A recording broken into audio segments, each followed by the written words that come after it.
잘 쉬셨죠? 자, 이제 마지막으로 3교시 빠르게 진행하고 넘어가도록 하겠습니다.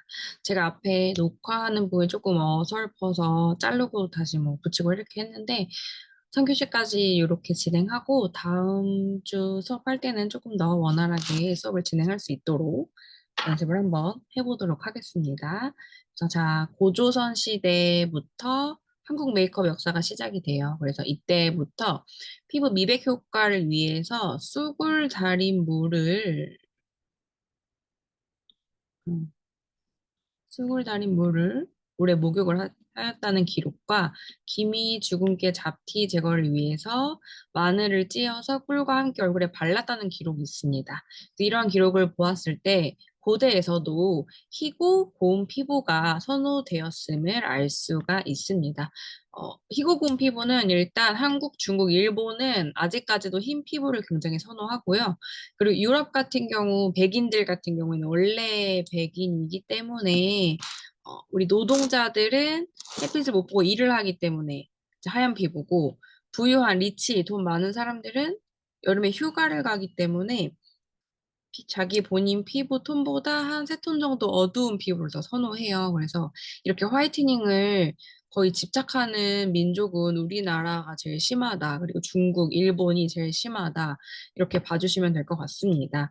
낭랑시대 인물을 살펴보면 머리가 정돈이 되어 있고 이마를 넓히기 위해 머리털을 뽑았다. 지금의 왁싱과 같은 기록이 있고요. 눈썹을 굵고 진하게 그렸다고 합니다. 겨울에는 돼지 기름을 발라서 피부를 윤기 있고 광택나고 부드럽게 하여 동상을 예방하였으며 말가리는 오줌으로 세수를 하여 피부 미백을 하였다고 전해집니다. 이때부터도 피부 미백에 목소리를 많이 걸었죠. 그리고 변한이는 신에 대한 숭배와 종족을 표시하기 위해 몸에 문신을 새기는 풍습이 있었다라고 합니다. 요게 이제 재와 칠엽 그림을 보면 정돈된 머리, 넓은 이마, 그리고 눈썹 진한 거로 흔적으로 추측을 할 수 있다고 합니다. 그리고 우리 드라마에서 보면 이제 고구려 시대 때부터 중국이나 아라비아, 인도 등과 가까워서 외국만큼 화장술이나 미용술도 빠르게 받아들였고요. 이 시기에 고구려 화장술은 드라마로도 나오죠. 아이유 나오는 그 드라마 황자, 십황자 나오는 그 드라마에서 보면 음, 고분 벽화에서 보면 귀부인이 머리에 관을 쓰고 뺨과 입술에 붉은 연지 화장을 하고 있다라는 것을 알 수가 있습니다.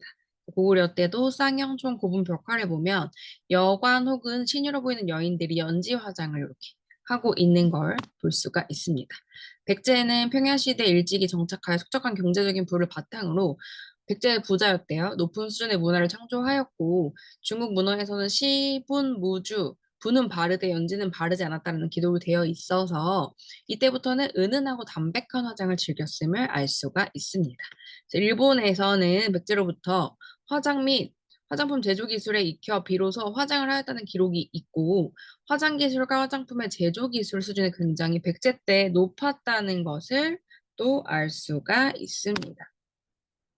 신라 때 흥덕왕이 복식 금제를 내릴 정도로 화려한 문물과 문화가 나타났던 시기였고요. 신라의 부인들은 화려한 가채, 머리 이렇게 가채 있죠를 사용하여 이 시기에 사용한 가채의 품질이 굉장히 우수했다고 해요. 그래서 이걸 중국에 수출하기도 했고요.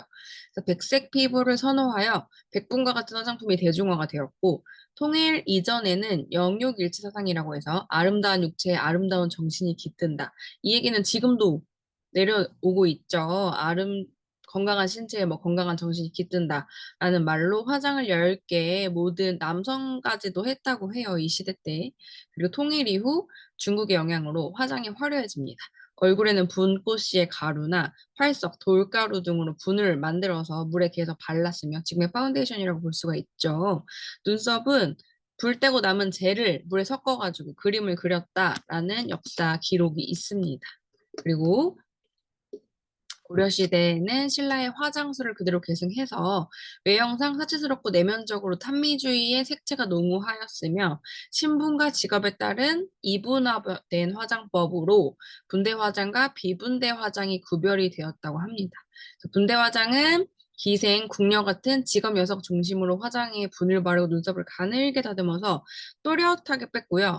뺨에는 연지를 바르고 나들이를 할 때는 우리 향수 같은 향랑을 항상 지니고 다녔다고 합니다. 비분대 화장은 어염집 여성들, 그러니까 귀족 같은 양반들 화장이라고 보시면 되고, 붓은 바르되 붉게 연지는 바르지 않고 눈썹은 굵게 그렸다고 합니다. 그래서 지금도 보시면 우리 막 뭐 기생 화장, 야하게 화장했다 하면 눈썹을 얇게 뽑고 두껍게 했다 하면 공부하고 조금 어염집 여자들을 표현하기도 하죠. 이게 이제 고려시대 때부터 전해 내려온 거라고 보시면 될 것 같습니다. 조선시대에는 가부장제 하에 이중적인 성윤리관의 화장 문화 영향을 주었고요. 어염집 여성의 화장과 기생신분 여성의 화장이 구분이 되었다고 해요. 화장을 진하게 해서 억지로 꾸민 얼굴을 야용이라고 해서 천하게 여겼다고 하고요. 화장의 세분화된 평상시 화장을 혼인, 외출, 연애, 시화장으로 구분이 되었다라고 하고 이때부터 화장 기술이 발달이 많이 되었다라고 합니다. 그래서 조선시대의 화장의 어휘를 보면 담장이란 말은 피부를 깨끗하게 정리하는 자연스러운 화장을 표현을 했고요. 염장이란 건 진한 색채 화장을 뜻하고 농장은 담장보다 짙은, 염장보다는 옅은 우리가 농도라고 표현하는 것처럼 응장은 홀레떼는 신부 화장을 우리가 이렇게 불렀고 성장은 야하거나 화려한 화장을 이렇게 불렀대요. 그리고 야용 이것도 좀 들어봤는데 억지로 아름답게 얼굴을 변형시켜서 변장하는 수준의 화장을 야용이라고 불렀다고 합니다. 우리 근대 개화기가 넘어와서 서구 화장품이 가지고 들어왔어요. 수입이 된 거죠. 그러면서 색깔이 진한 입술과 연지, 지금으로 치면 볼터치를 발랐다고 해요. 그래서 신여성, 기생, 영화 배우들 사이에서 진한 메이크업이 유행을 했었고 어염집 여인들은 신여성과는 달리 진한 화장을 깊이 했다고 합니다. 이때는 어염집 여자는 그냥 약간 지금으로 치면 청순하게 화장을 했고 직업 여성들이 굉장히 진하게 화장을 했던 것으로 볼 수가 있습니다. 1915년에 최초로 박가분이라고 하는 분이 최초로 만들어서 유통이 됐고요. 1922년도에 박가분이 정식적으로 제조 허가, 최초로 화장품이 제조 허가를 받아서 유통을 하게 된 게 1922년 박가분, 분으로부터 시작을 했습니다. 이 그림에서 보시는 여기 이제 박가분과 모델로 최승희라고 하는 현대 무용수가 모델을 해서 이때부터 이제 메이크업 화장품에 대한 역사가 시작이 됐다라고 보셔도 무관합니다. 현대에는 1945년도 광복을 계기로 한국 화장품 산업이 전환기를 맞이하게 되면서 1960년대 이후 화장품 산업이 본격화되고 메이크업이 다양하게 발전이 되었습니다. 40년대에는 현대식 화장법과 도입이 되면서 해방 이후에 서양 문물이 대거 유입이 되고 화장품 산업의 전환기를 맞게 됩니다. 1948년도에 미용사 자격 시험이 제정되면서 본격적으로 미용업이 시작이 되게 됐고요. 이게 이제 헤어부터 시작했다라고 보시면 되고, 1950년대에는 전쟁으로 미군을 통해 수입된 밀수 화장품이 급속히 퍼지면서 뭐 오드리 헵번, 마일리 먼로 같은 이때 TV가 이제 보급이 되면서 영화 배우의 화장법이 유행이 됐습니다. 그리고 1960년도에 국산 화장품이 보호 정책이 시행되면서 국산 화장품 생산이 본격적으로 만들어졌대요. 그래서 이때부터 아이섀도우, 입술 연지 등 다양한 화장품의 등장과 색채 화장이 시작됐다고 합니다. 그러니까 제가 90년생이니까 30년 전에. 그래서 70년대에는 여성들이 사회에 진출하면서 메이크업이 보다 대중화되고 색조 화장이 발달되면서 방문 판매 인기가 높아졌대요. 그래서 이때 뭐 한국 화장품, 지금 있는 이런 것들, 아모레퍼시픽의 모체, LG생활건강, 우리 이런 화장품들이